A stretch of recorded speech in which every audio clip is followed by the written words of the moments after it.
Hi there, I'm Cailen Ascher, and these are the Clarity Confessions. Every show, I sit down with top female entrepreneurs and get them to confess their best and most inspiring secrets for creating soulfully expansive success on their terms.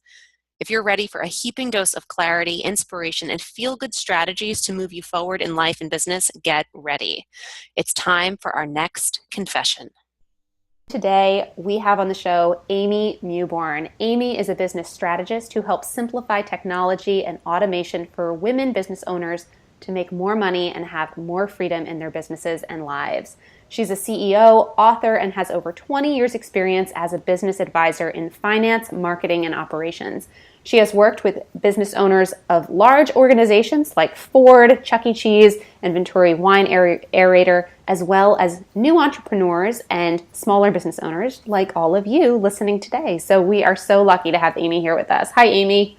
Hi, Cailen. Thanks so much for having me. Oh, it's so exciting to have you on the show. And I'd love to just start with asking you, how did you get going on this entrepreneurial path that you're on now?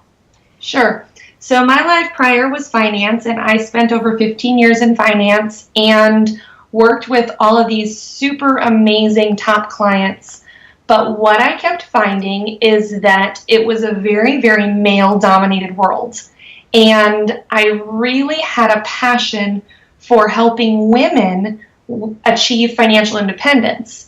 And the biggest thing that was found was that true financial independence really came from either being the CEO, the CFO, or a very large position in a company, or being the entrepreneur yourself. And so I really decided that I wanted to take all of my knowledge and share it with women who wanted to be financially independent and have more independence in their life as a whole.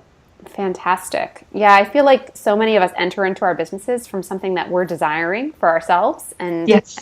And it sounds like you had a similar journey in. So before we move into our conversation today, I have a few rapid fire questions for you. Are you ready? Go. So when did you get clarity about your current business? Probably about 2 years ago. Describe your business in 10 words or less. I help women achieve greater independence through technology and systems. Fantastic. You're so succinct. I love it. So why do you love your work? I'm passionate about helping women have the life that they want. What makes you feel the most successful? When I'm financially and physically able to spend time with the people I love. What personal practices or self-care do you make time for regularly? Going to the gym. That's a good one. We all need that. Yes. Well, it's funny because actually when we're done today, that will be the first thing on my agenda. So yes, it's really important. It helps save my sanity. Yes, I agree. What is the best thing about being an entrepreneur? The ability to do what you want when you want. And what is the hardest thing about being an entrepreneur? The fact that, to be completely honest, there are lots of days that we work 14-hour days. That is true. And what is one word that sums up your business mission? Passion. Fantastic. You got through them. Those were all the rapid fire questions. Great. So now I'd love to dive a little deeper into your story and into your business and ask you, what did your first year as an entrepreneur look like? Oh my goodness. Well, my first year as an entrepreneur was when I launched my first 2 fitness studios here in San Diego. So I left corporate America and invested probably almost $200,000 in building out 2 brick and mortar fitness studios. And I had a staff of 25, and I realized very quickly that my life was out of my control. I had done amazing things, but it was literally a beast that I hadn't quite planned for. So, yeah, I really had to kind of dial back and determine whether or not that was really going to be the best fit for me. And so then moving forward along the timeline, what did your first year in your current business look like for you? So the first time I ever created or launched an online program or my first coaching program, I fell flat on my face. And You hear all of these success stories of these people having $1 million, $2 million launches. And what people, I think, don't often tell you is how much trial and error had to go in before that happened. And so, I probably spent hours and hours and hours designing the sales funnels and the Facebook ads and all of the things that I did, and it wasn't successful. And the reason was ultimately that I didn't properly design the right product for the right target market. So let's dive into that a little bit. What are some suggestions that you have for helping people to avoid that, the big buildup and then the crickets? Sure. So I think the first thing is to really, really research your target market, who they are, what their problems are that you are going to solve, and your wording needs to be spot on in terms of their pain, their fear, and their hopes and their aspirations. Because if you really want to solve their problem, you have to help them understand what the problem is and what the proposed solution could look like. And so in order to dial that down, do you have some tactics or strategies or practices that you use to make sure you're making the right stuff for your community? Yep. So first of all, I'm a huge advocate on surveying. I believe that if you're designing something, you need to have probably at least 2 to 5 people in mind that that you are designing that program for. And you need to be asking them on a regular basis, what's their biggest problem? How could you best solve it? And when you're designing that program, I advocate that you're so specific that you have a name, you have an age, you know where they're spending their time on a Tuesday night, as well as where they're spending their time on a Saturday night. And everything that you do is designed to help them live that life better. That's such great advice. I think so many of us, especially early on in our businesses, we get this fabulous idea and we get so excited about it and we kind of go into our entrepreneurial hole and build this thing that we think is completely brilliant. And then we share it with people and they're confused, or they don't want it, or they don't need it, or they don't understand it. Yes. And it's heartbreaking, honestly. Well, it's frustrating, and a lot of times you've spent a lot of time, you've spent a lot of money, and I think one of the biggest challenges is that sometimes when someone launches something like that and it's not successful, they feel like there's something wrong with the product or the service. And it's not that. There may be just a few little things that need to be tweaked in the messaging. So if you do just a little bit of that research, and I'm a huge advocate on using the words that they used with you in the conversation in your sales information, because again, they want to know that you understand what it is that they're trying to accomplish. Yes. I think that's so important, to use the exact language so they know they're heard. Yes. So what are you most excited about in your business or even in your life right now? Like, what's coming down the pipeline for you?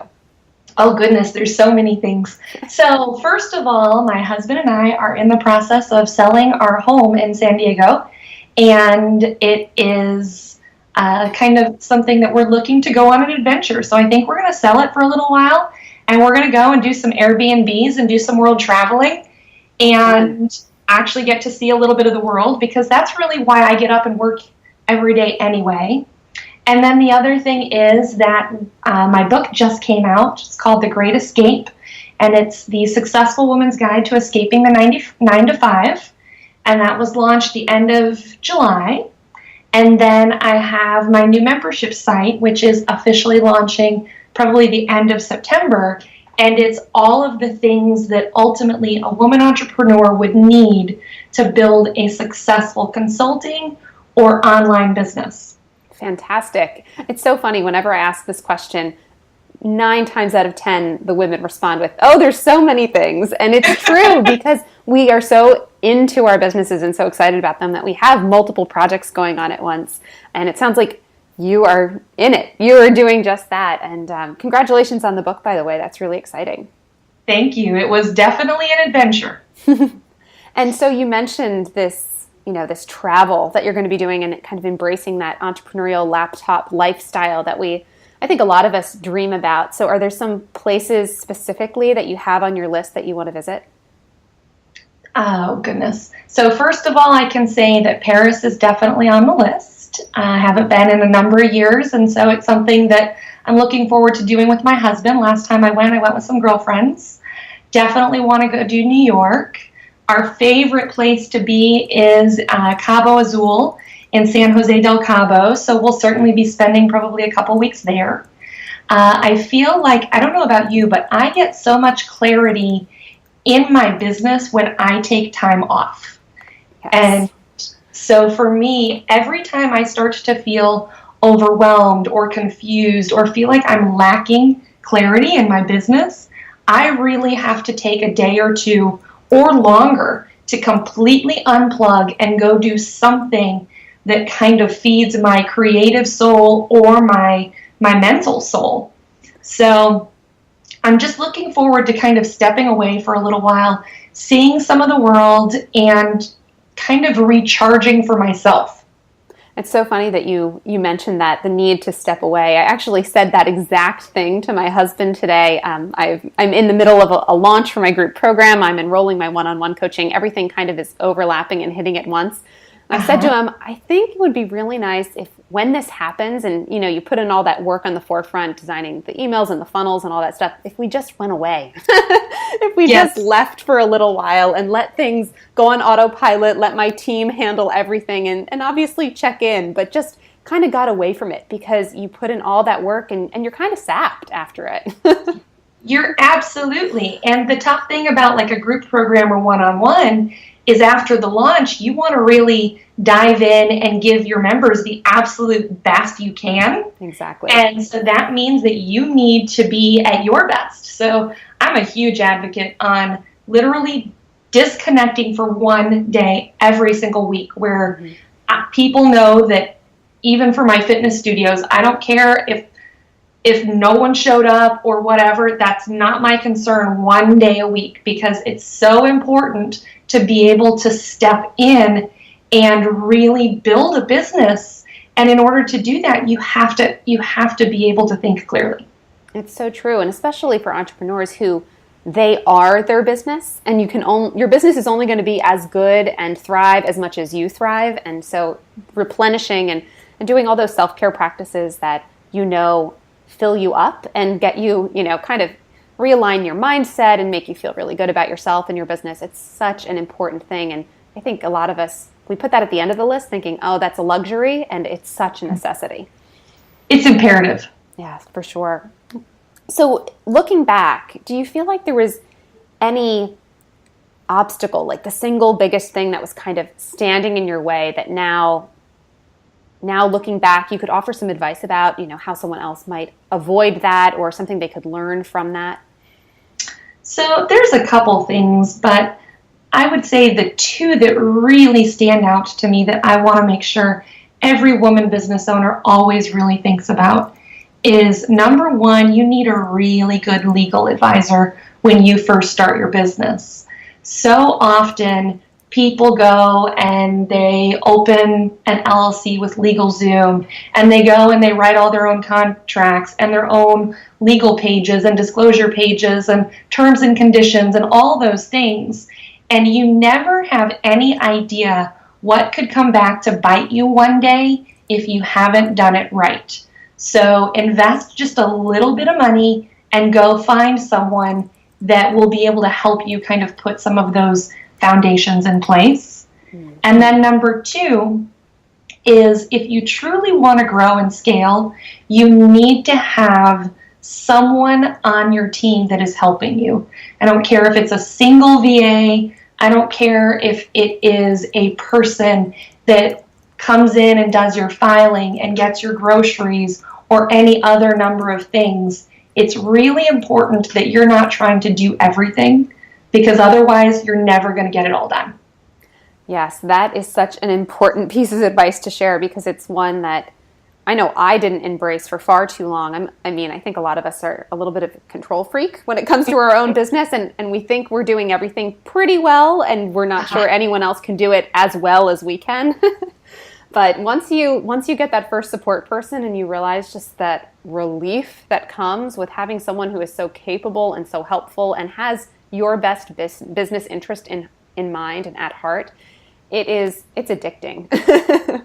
Just asking, sending them an email, can you handle this? And not having to worry about it. It's fantastic.